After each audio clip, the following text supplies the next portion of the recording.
Good afternoon. Thank you for joining us. Real quick, towards the end of the session, there will be a Q&A. So during the session, you'll have an opportunity to submit questions via slido.com. That's SLIDO.com.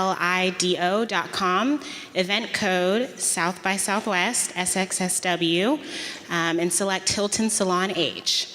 Our next two speakers, Christine Lagorio-Chafkin, who's writer for Inc.com and the author of We Are the Nerds, a book about Reddit, interviewing Steve Huffman, who is the CEO and co-founder of Hipmunk and started Reddit in 2005. So with that, please join me in welcoming Christine Lagorio-Chafkin and Steve Huffman.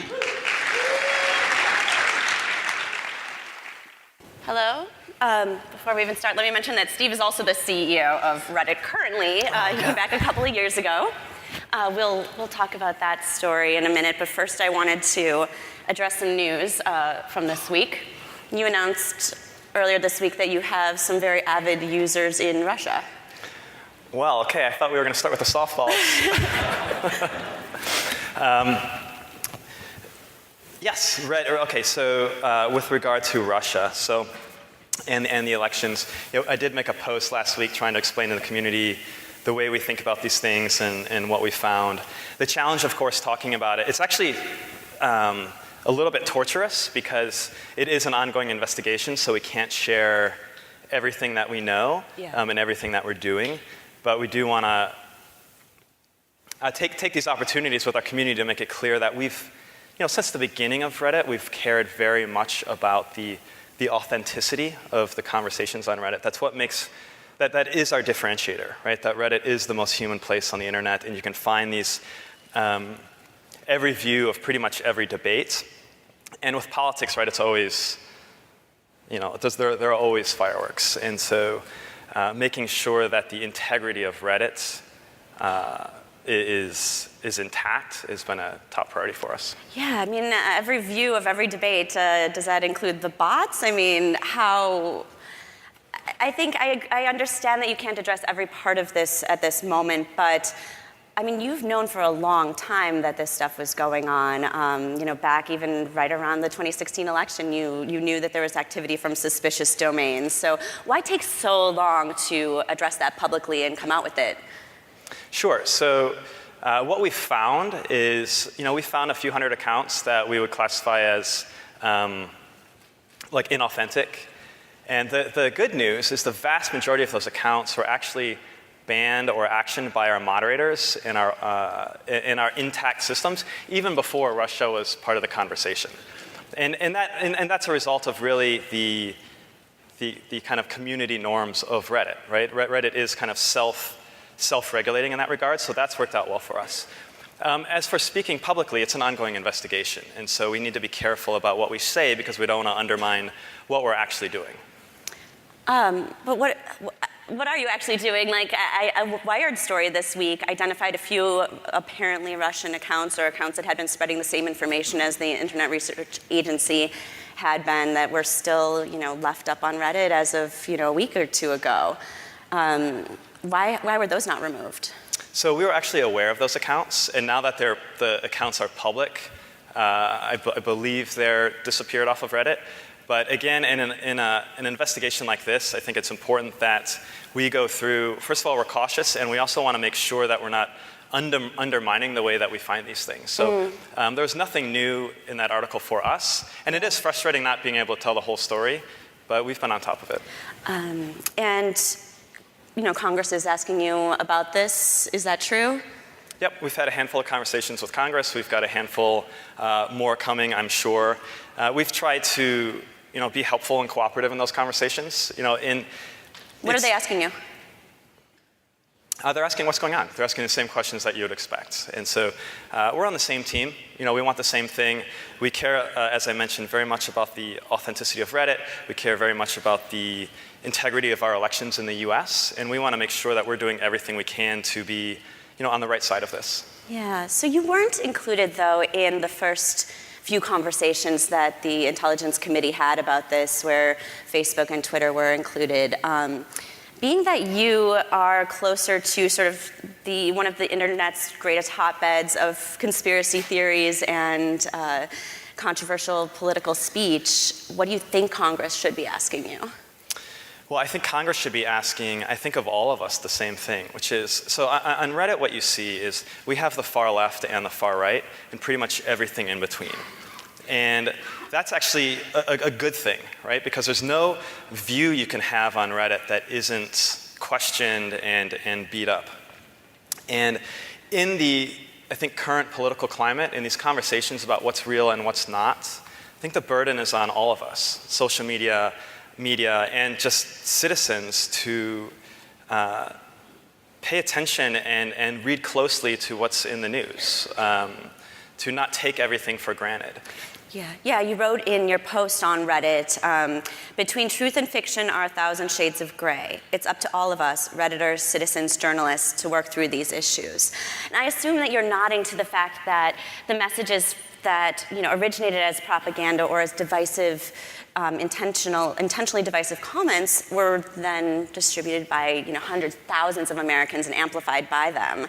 Is it Reddit's role, is it social media's role to educate people more on how they are having a role in that? I mean, what's the next step for fake news and battling it? So our role, Reddit's role, is to be a platform for debate, to let the ideas emerge and let these conversations happen and to play out. That's a really important part of the process, Sure. I think, in any political conversation. And as it relates to fact or fake news, this is what I was referring to before. I think the burden is on all of us as citizens to be discerning and to assign the significance to various pieces of news. Because on one hand you have fake news, and maybe on the other hand we have really great journalism. But in between you've got biased reporting and politically charged stories and satire, and that's what I mean by 1,000 shades of gray. Right. And so one of the things that we think a lot about at Reddit is really the origin of the First Amendment and freedom of speech. And the principle there, the reason we have this notion of freedom of speech is to protect political speech and to foster open conversation and debate around these sorts of things. And that's one of the things that Reddit allows as well. Right, absolutely. I want to get back into that and discussion about content a little bit more later, but I want to first address the reason we decided to be here today and speak. Steve came back to Reddit just a couple of years ago, two and a half years ago. It'll be 3 years in July. 3 years in July. So I had met Steve here in Austin back in, I believe, 2011. He was at the time building a company called Hipmunk, which was a travel search site sort of famously known for ranking trips by the agony they would induce. And I saw him as this, young, passionate CEO doing something kind of cool and distributing like free luggage tags and very enthusiastic. Only then did I sort of put it together, oh yeah, this guy created Reddit and that's fascinating. And I started writing a book about Reddit itself and which is now a 12-year history of the company.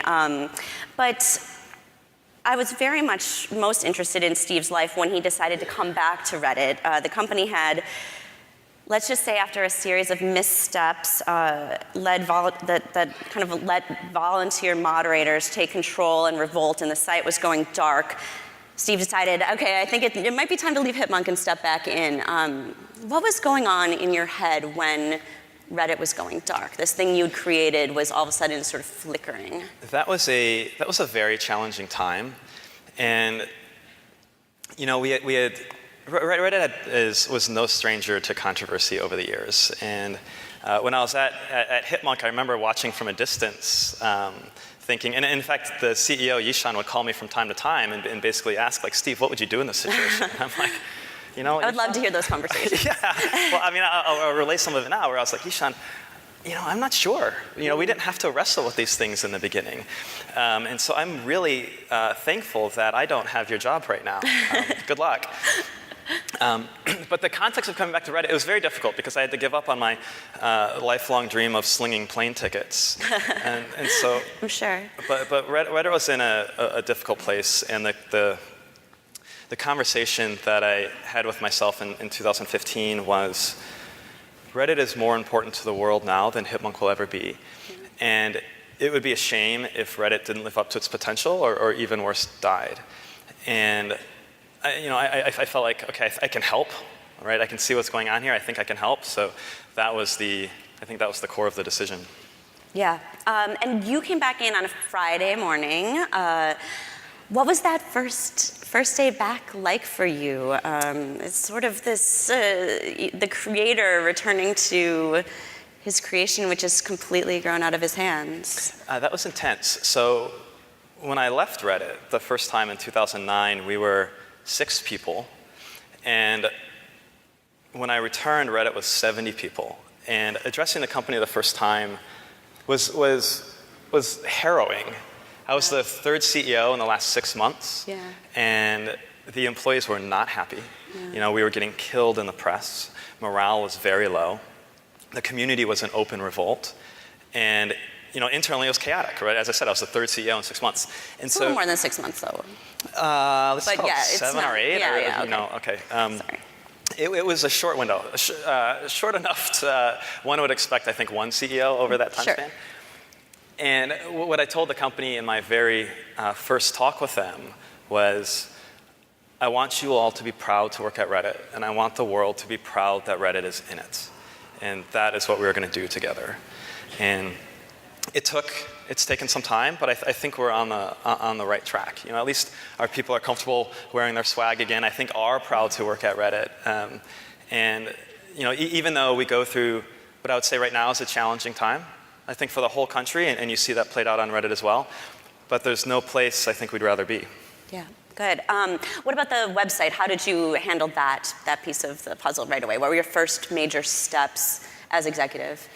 Yeah, so we wanted to, so the community was upset about 2 things. They were upset, one, that they weren't hearing from the company. There was just a breakdown in communication.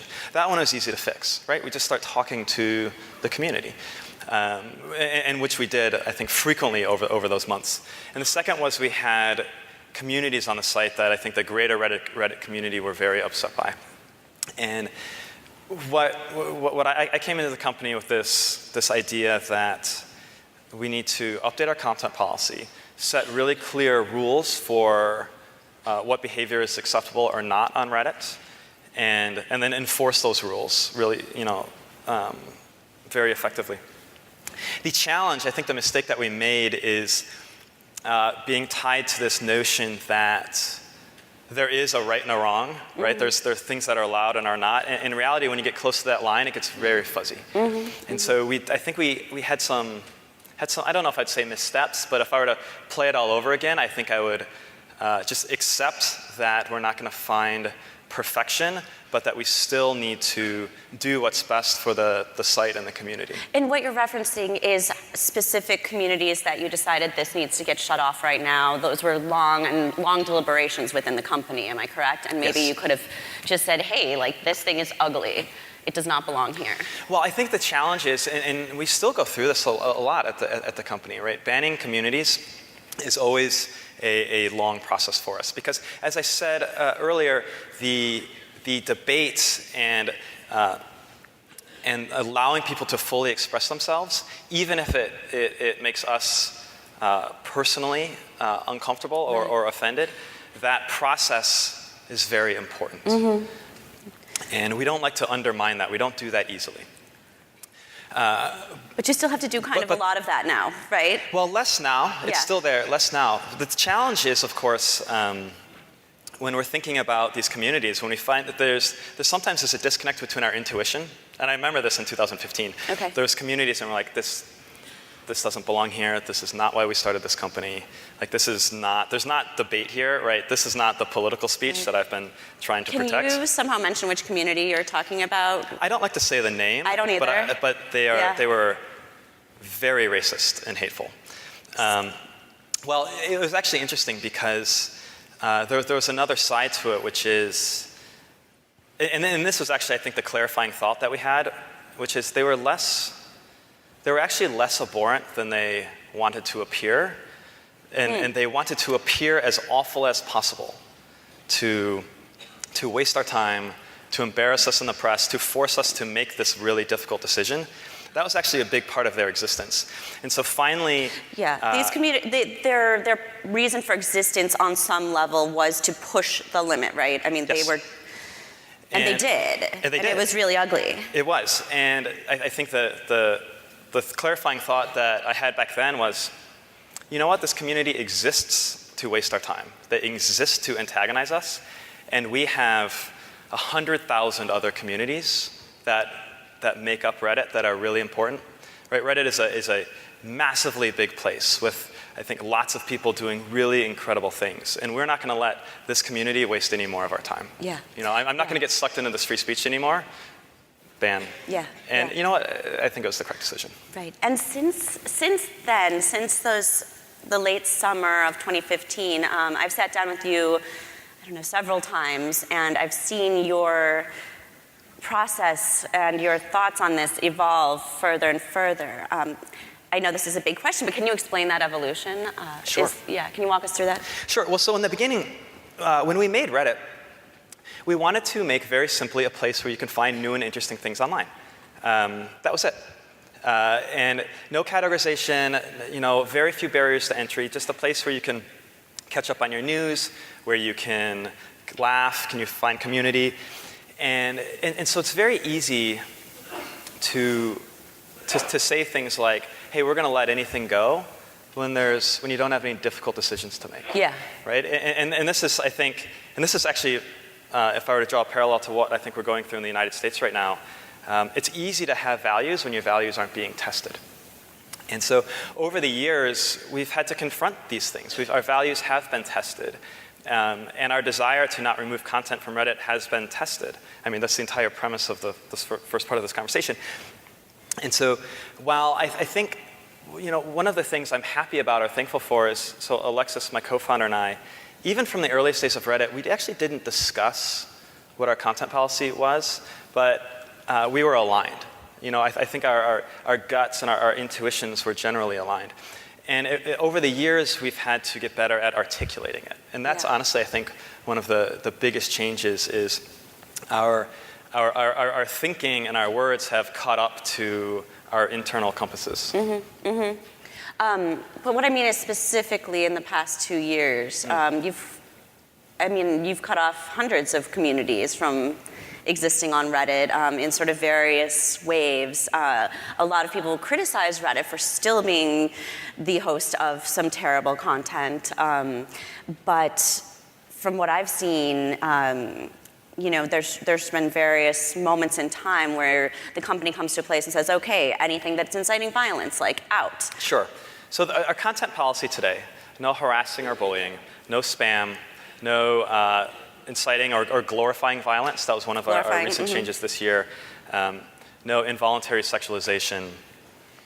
And, you know, again, a lot of these things, these are the content policy changes, and usually the wave of removals that follow them are long conversations for us. Yeah. But I think we've gotten ourselves into a much better place. Yeah. And we're allowing the beauty of Reddit, right? The place where people come together to laugh, to find community, to support each other, to do creative, derpy things online, allowing those aspects to flourish. Yeah, yeah. One of the communities that has, you know, been a home to some hate speech and Islamophobia, doxing, is known as the Donald. That community is... Sorry, what was it called? You know, it's one of the most active communities on Reddit in terms of, you know, subscriber activity.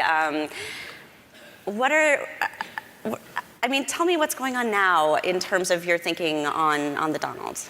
So the Donalds is interesting, and they, I think, like Reddit, have their own evolution story and changes over the years. A book in itself. Excuse me? A book in itself. Yes, for sure. I'm really looking forward to not reading that one. So, I mean, the Donald, foremost, is a political community. And when you go to their front page, it is political content. It's crass. Maybe indecipherable to some people. Yes, it's crass and offensive, and that is part of their identity. we watch them fairly closely because it is a topic of conversation. And we hold them to the same standards that we hold the rest of our communities. We have had our challenges, and we have had to remove a handful of moderators that haven't been willing to work with us and enforce our content policies. But again, there's, I think, a difference between conflicting with our values and conflicting with our content policy. And in those communities, in places like the Donald, which do conflict with our values, that's, I think, where we have our most interesting conversations. And that is where we are kind of, when I talk about testing our values, that's, there it is, front and center. Yeah, so they tested your values so much at one point that you personally kind of took it out on them. Okay. I do want to thank the Donald for helping us refine our harassment policies. But what you're referring to, I presume we want to tell the tale. Yeah, sure. I've come to think of it as Spez giving. I think maybe a lot of people have come to think of it that way. Yeah. What was the great gift that you gave Reddit on Spez giving? Well, it's the gift I gave the world. It's an otherwise slow news week, and I still haven't gotten my cut from all the advertising revenue I generated from your peers. No, what happened was the Donald, they were upset with me, and they had a thread that was basically harassing me, calling me all sorts of stuff. Mostly pedophile. Amongst other things. And our policy at the time was public figures we allowed a different discourse around public figures, sure. and me as well. Sure. And so I was very aware of this. It didn't actually hurt my feelings or bother me. Like, I know the deal, right? I grew up online, and so I'm no stranger to this sort of speech. And I felt like, okay, well, I can't really get in these comments and defend myself.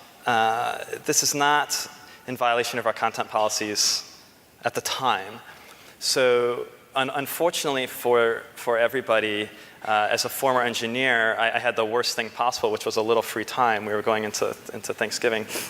So I wrote a little program that it was in an isolated thread that was directed towards me, that replaced every instance of my name with the name of their moderators.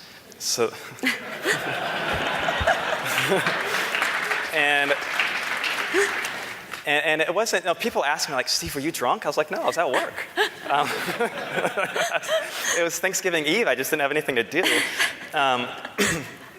So we let that go for about 20 minutes. And then the freak out started to happen.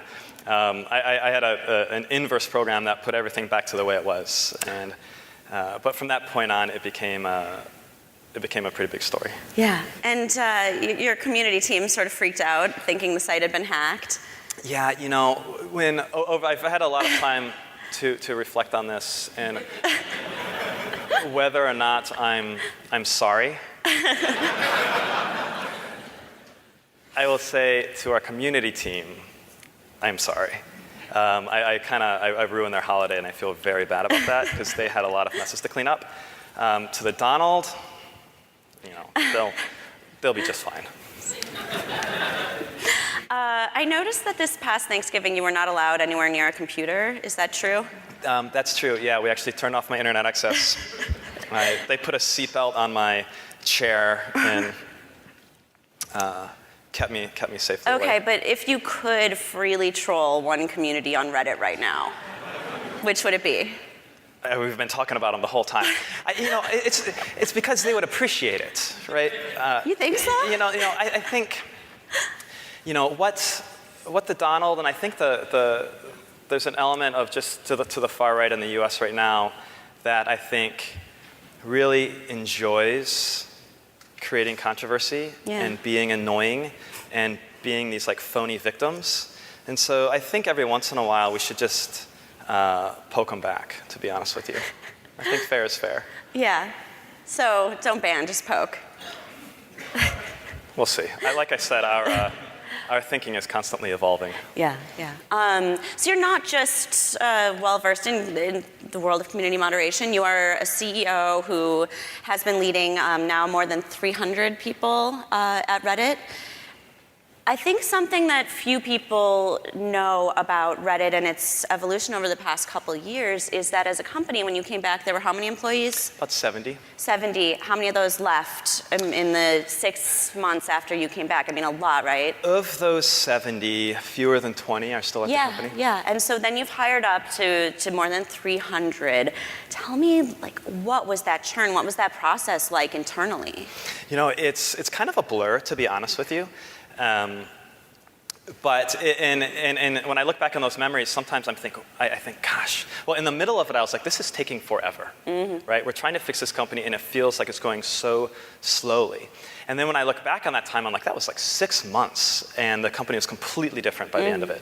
And now the change didn't stop there. Our number one value at Reddit is evolve, and this means both the product, ourselves as individuals, and the company itself and the culture itself. So the way we did that is we defined our values and we defined the culture we wanted to have. And then we talked about it a lot.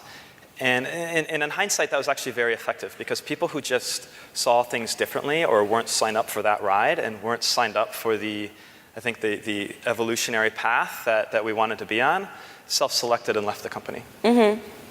How did you learn to be a CEO? What was your growing process through this time too? Well, there's a book, CEO for Dummies, and very helpful, I'm sure. Yeah, I made it through the first 60 pages and got bored. I think anybody in any job, and certainly in leadership positions, and probably even more so public ones, makes a lot of mistakes. Yeah. Right. I've learned a lot of lessons the hard way. Just hacking your own site occasionally. No, that was a good one. Yeah. That was a good one. I know we learned a lot of things from that incident, actually. As I was kind of joking about before, in the wake of that, we refined our harassment policies. Yeah. And we said, actually, okay, we're not going to allow people to harass an individual, public or not, CEO of Reddit or not, because that normalizes that behavior. So I think that was, there are probably things I would do differently. But I think when you look back over your job or your life and you think like, what do I regret and what do I don't? I think there are very few actual regrets, but there are a lot of learning moments. Sure. So Reddit is kind of becoming actually a big company now, something that's very new to it. And it's also simultaneously becoming a little bit of a friendlier place. You simultaneously are undergoing a giant redesign of the site right now. What's Reddit going to be like in a year or two? What is the vision that you're going for? I mean, user profiles are making users have a little bit more of an identity. It's looking a little bit more like you're encroaching on the Twitter, Facebook space. Oh gosh, this question started off so nice. I'm sorry, it's a very big question, but I want to. We can break these things down and talk about them one by one. But let's start with the first part. What is Reddit going to look like a year from now, or what are we trying to do? So Reddit is home to, like as I mentioned, 100,000 like really great communities. I don't know, whatever. How many of those are active? About 100,000. I mean, there's Really? millions of communities. Yeah. But the active ones are somewhere between 1 and 200,000. Reddit does all sorts of wonderful things for people, right? And when one of the things I believe very strongly is everybody has a home on Reddit, and everybody should be able to find that home.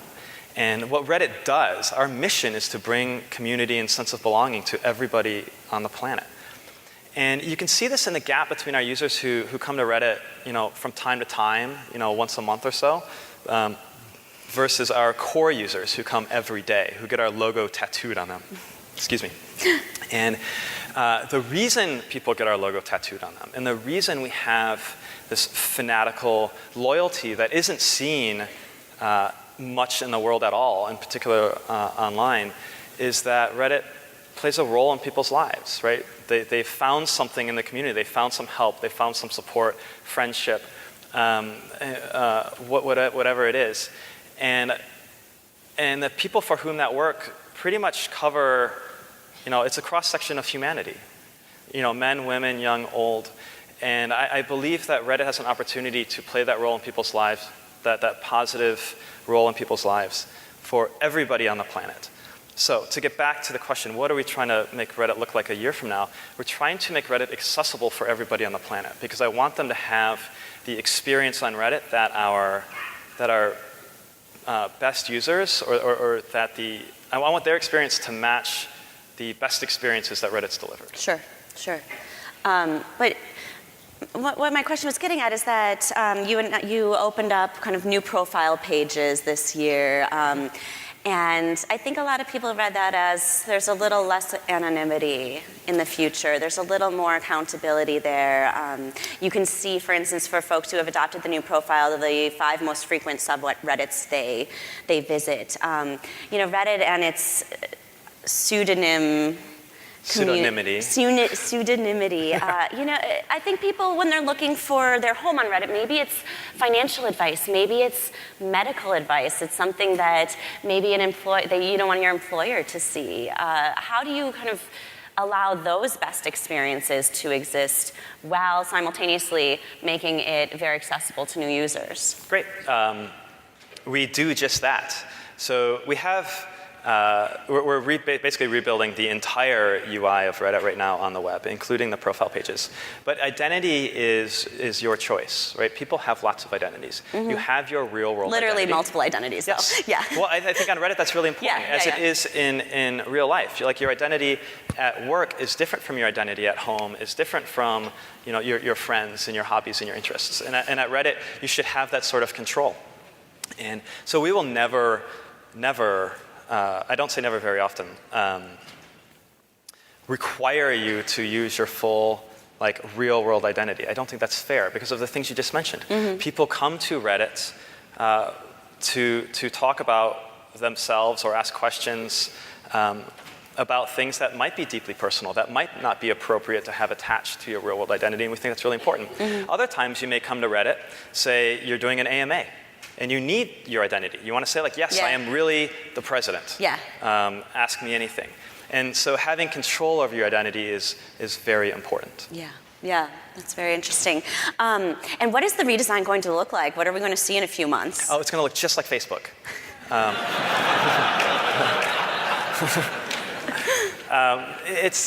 If you've used our native apps, there's an element of the redesign that looks like that. Our native apps are interesting because they've only been out, it'll be actually 2 years next month. So actually time does fly. The native apps have the exact same content as the web, but engagement is about 5 times higher in terms of time spent, login rate, content viewed, this and that. Now some of that's because it's on the phone and it's just always on you, but some of it's because the UI is more visually pleasing and engaging. And so on the web, we want to see similar effects. Now, we will have a couple of, we're not just, we didn't wake up a year ago and said, hey, what can we do to really, piss off our users? How can we design the site, in such a way? We really want it to be more welcoming to both new users and more efficient for existing users. Yeah. So there are a number of escape hatches. We're not going to shut off the old site. If you really like legacy Reddit, that's not going anywhere. And then within the new technology, within the redesign, there's actually what we call classic mode, which looks very similar to the Reddit you see today, but it's just got a lot of the new bells and whistles. It's a little bit easier to use. And we also created a super compact mode for our, there's a class of our users who are just I want more content. I want more content above the fold. And so we made the most dense version of Reddit possible. Wow. We'll see if anybody actually uses it. Yeah, will people be able to toggle through them, or are you making a final choice? No, it's a top level thing. Okay. We will make a choice on what is the, and this will just be driven by data, what is the best experience for first time users? Sure. But we'll just let the user behavior decide that. Yeah, that's really interesting. There's a tension there in making this change, though, and I noticed you've rolled it out slowly. Some of the big gaming communities already have a very, very clean and well-designed, dare I say, page that lacks that old Reddit feeling that I think Bloomberg Business Week called having all of the aesthetic seduction of a phone book. But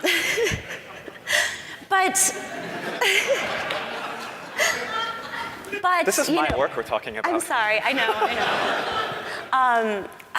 I feel like there's one of the beautiful things about Reddit, though, is that it has that grit. It has that feeling of authenticity. It has a little bit of like not manicured, not Instagram like brunch photo ready, not photoshopped. Like that grit is Reddit, right? How do you make things evolve and make things more beautiful on the web while keeping the grit? It's a great question, and one of the things I've said in the past is we want Reddit that there is a charm, right? Yeah. And I want Reddit to feel handmade, like a Rolls Royce, right? It's classy, it's classic. It doesn't have to be, perfect. Actually, one of our other values is keep Reddit real, and this means both the content on the site, the UI, and I think ourselves and the way we talk about it. And that is really important. And in fact, we had one of the design reviews for the new website. I told the team, I was like, this is too clean. Like this is like. I just envisioned, I was like, just take a chisel to this and just like, distress it a little bit, right? We're not aiming for perfection here. But we are aiming for efficiency, right? We want Reddit to be welcoming and engaging, and so that functionality is very important. But I take your point. Another thing I've said before, though, is Reddit, we did not succeed because we have a bad UI, right? We succeeded despite a bad UI. And there are some stats on Reddit and like fantastic algorithms. We had great content. Yeah. Great content. In fact, we actually didn't have algorithms in the beginning. One of the first things we actually tried to work on Reddit was like a recommendation algorithm. Yeah. This was before. Thanks to Paul Graham, right? Yes. But one of the things we gave up, and what I started saying then is like, well, let's just let humans do the hard part. Right? Let's let humans self-organize. That's what they do. I think naturally as a species, we are collaborative and we are builders.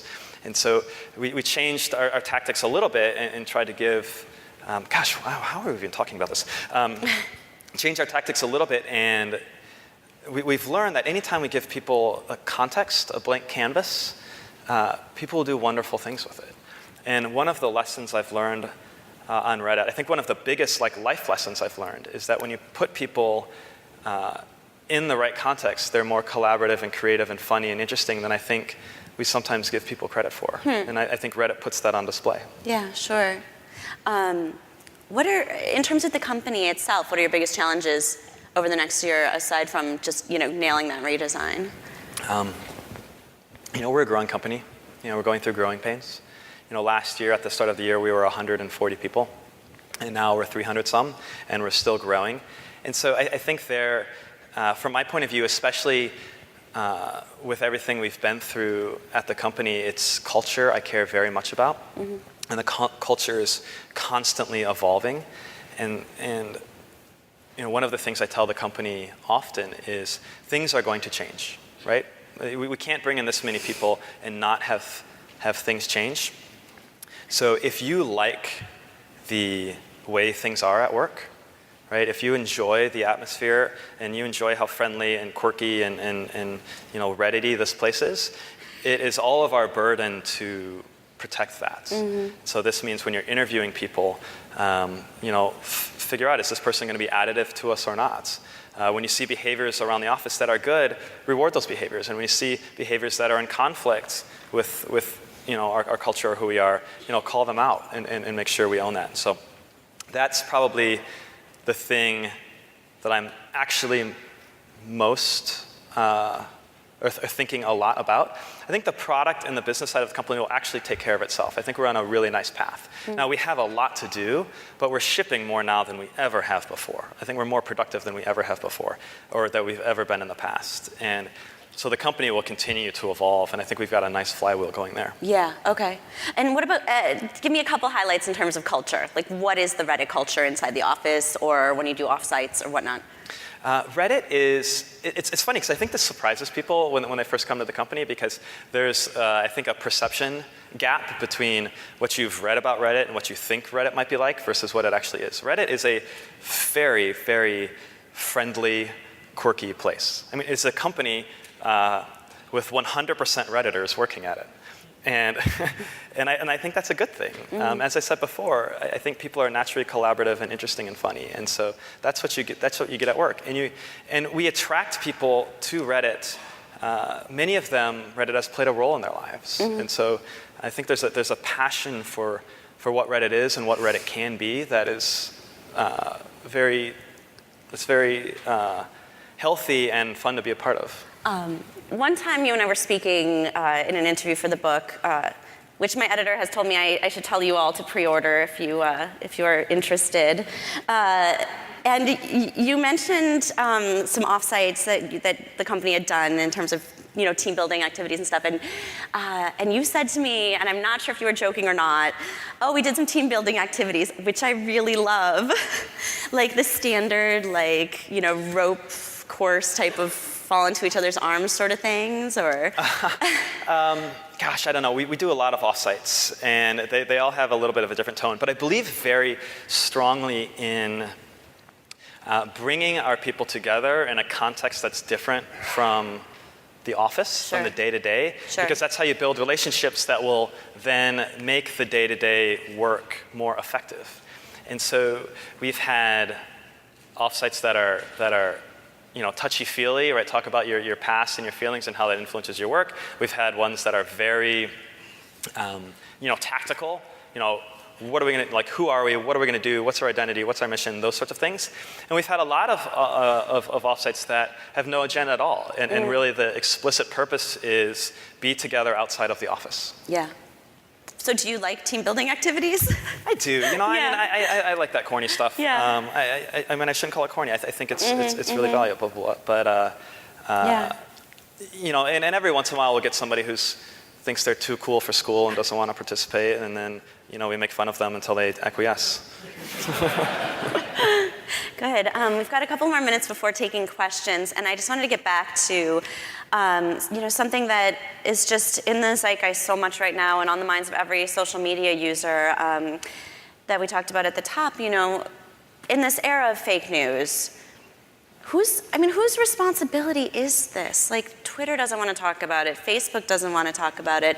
There's no plans going forward that are known to the greater world outside of, the management at the networks. How to kind of control this stuff, or how to, whatever path it may be, get users to be better at moderating themselves and be more educated, whether this is a government problem. I don't know who wants to rewrite the First Amendment for this era in which standing on a soapbox and projecting your voice has a far greater amplification field than your actual human voice does.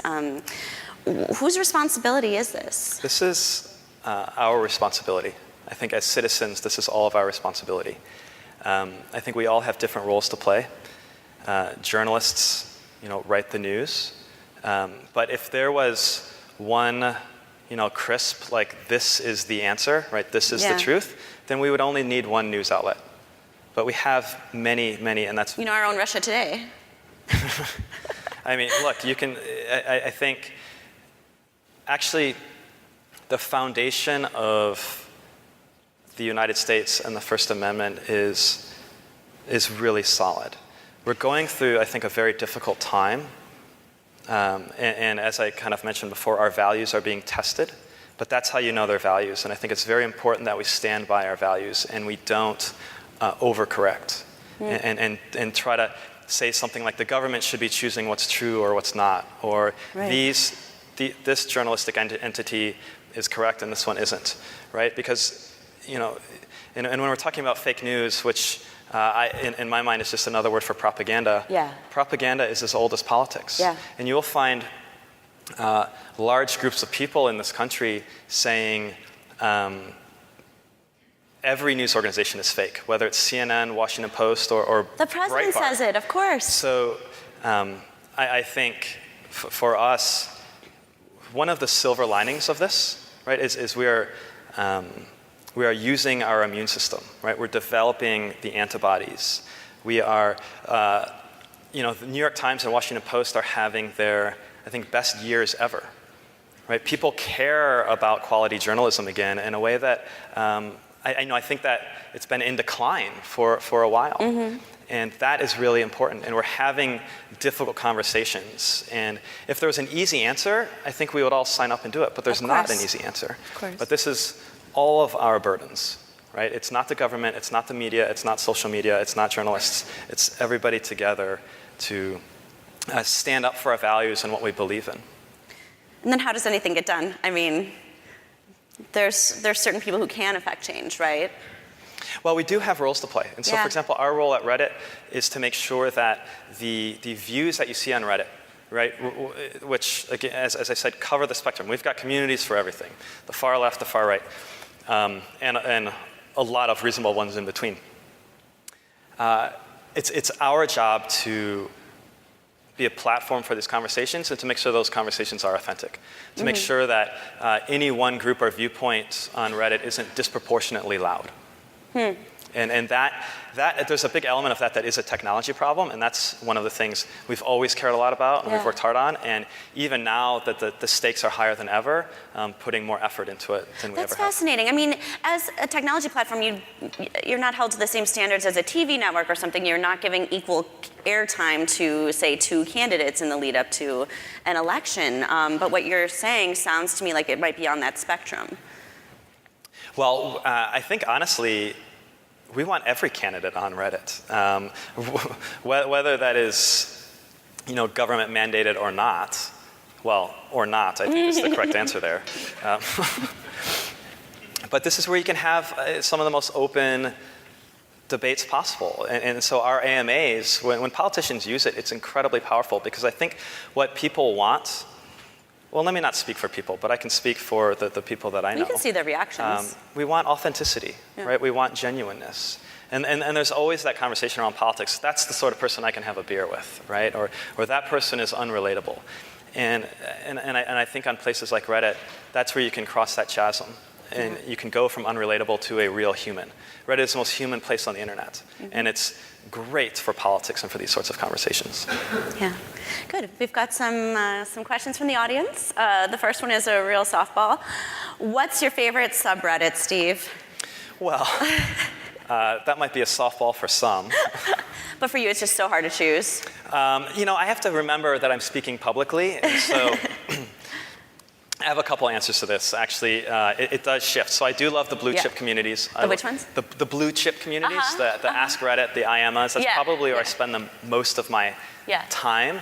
I really enjoy right now.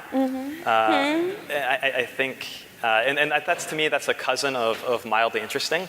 Yeah, which is a classic. That's another classic. I think the titles of mildly interesting, the kind of ho-hum observational humor just kind of matches my inner monologue, so I feel very at home there. Yes, myself as well. Let's see. I guess let's go with how important do you think it is to not have a real identity of a person tied to a Reddit username? And do you ever plan on changing that? We sort of addressed this already, but I think identity is a really important concept. Yeah. And we want to make sure that on Reddit you're free to be yourself, not just your work self, not just your real world self, but yourself, the person who might be struggling with addiction, right? The person who has a niche hobby, right? The person who believes the earth is flat. There are so many aspects to identity, and we want Reddit to be there for all of them. Great.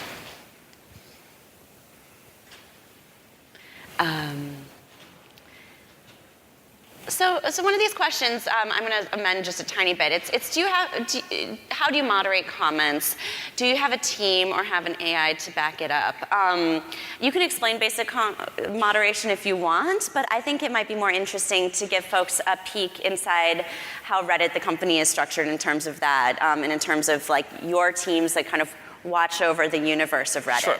Sure. So we have a number of teams at Reddit that work in this sphere. So we have 3 teams that are relevant. We have the community team, which are their job is to be the human face of Reddit. The users know their usernames, they know their personalities, they hang out in communities, and they're there to help communities grow, help them work through small issues here and there. Then we have the trust and safety team, which their job is to enforce our content policy, right? So they do the banning and they dole out the punishments. And then finally, we have the third team, the anti-evil team, which is the engineering team that basically builds tools for the other two teams at scale. Did you guys catch the name of that team? Yeah, the anti-evil team. I just love that. I don't know. Anti-evil's fun. If I was still engineering, that would be the team that I'm on, because it's very creative work. Because we did spam fighting. You're fighting spam, you're fighting harassment at scale, you're building all sorts of tools. It's very creative work because you're facing off against humans. And the tactics are always changing. And so I think it's very engaging creative work. Now, most of our communities, though, are moderated by our users, right? From the humble downvote to a moderator that actually can set rules for their communities. And we think of our relationship with the communities similar to that of the federal government to the states, right? We have our set of laws, the content policy that is site-wide. That's things I mentioned before. No harassing, no bullying, no spam, nothing illegal, glorifying violence, that stuff. But then other communities have their own set of rules that can be as specific or as sometimes arbitrary as they'd like. Yeah. And that's important because it allows communities to set their own norms and standards. Yeah.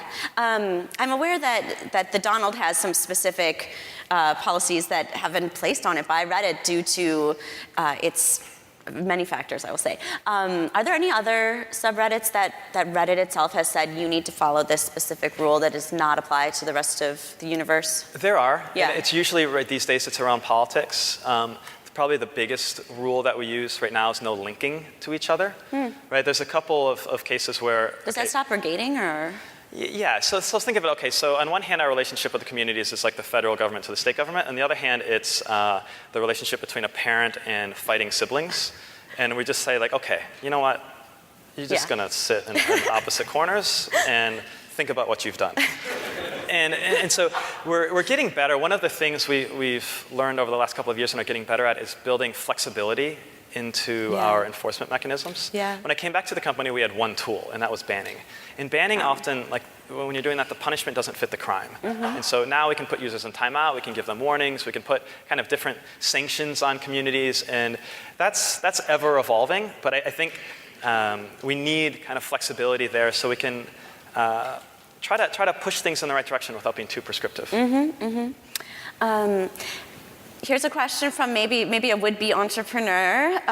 If you had to restart from zero with no user base, no brand, only your experience, how would you launch Reddit these days and make it gain traction fast? What a good question. A really difficult question. I can tell you how we started Reddit with no brand and no user base, also no experience, but we got a little bit of juice from our investor, Paul Graham, who linked to us. So we got about 100 users from that. And Alexis and I faked all of our content in the beginning. Right? We had a special tools for scraping the web, generating a list of links, and then submitting those links under usernames that we could create up on the fly.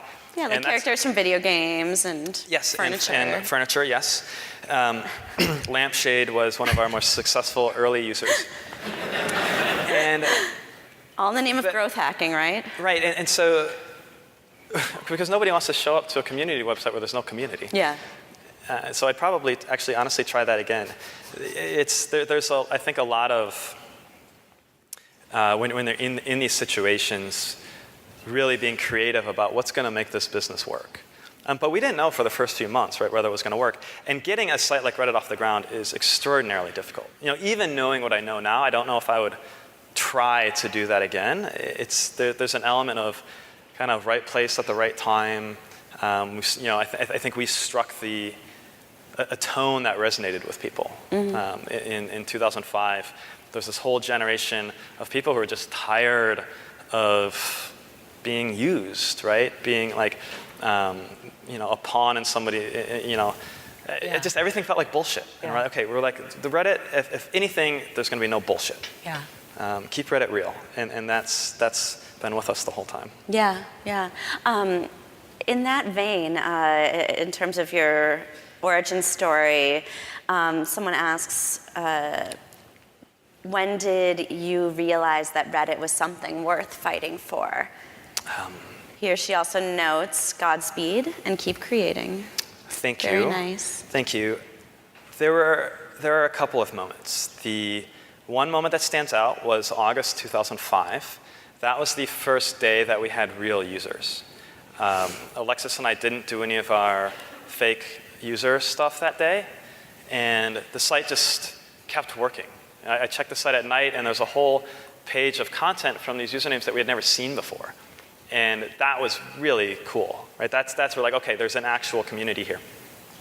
But then there's been, gosh, thousands of moments over the years. There's probably another one every day where I'll just, like a user, I'll either see it on the site or maybe I'll read about it in the news where we saved somebody's life, we helped them through a difficult time, somebody had some significant life moment on Reddit. And those are the things that make us very proud and make us very proud to, have been a part of it. Yeah. That's great. How many hours a day do you spend on Reddit? A lot. So, goodness. When I left Reddit, I used to uninstall Reddit.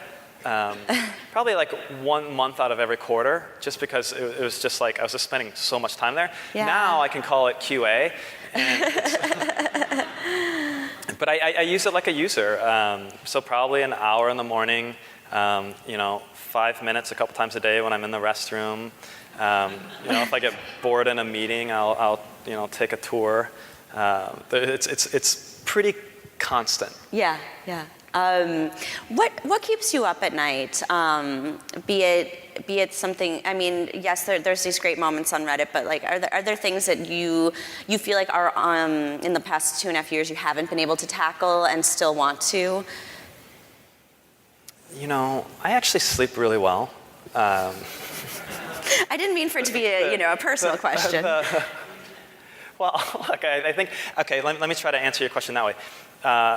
For me, I think everything is a personal question. Yeah. And we try to be open and honest both with our community and with ourselves. And it's frustrating sometimes when we're not that. So the last couple of weeks, when we start talking about Russia and the government, it's frustrating sometimes because I want to be like, hey, look, this is what we're doing. Like, here's everything. But that, like, the strategy of that would be unwise.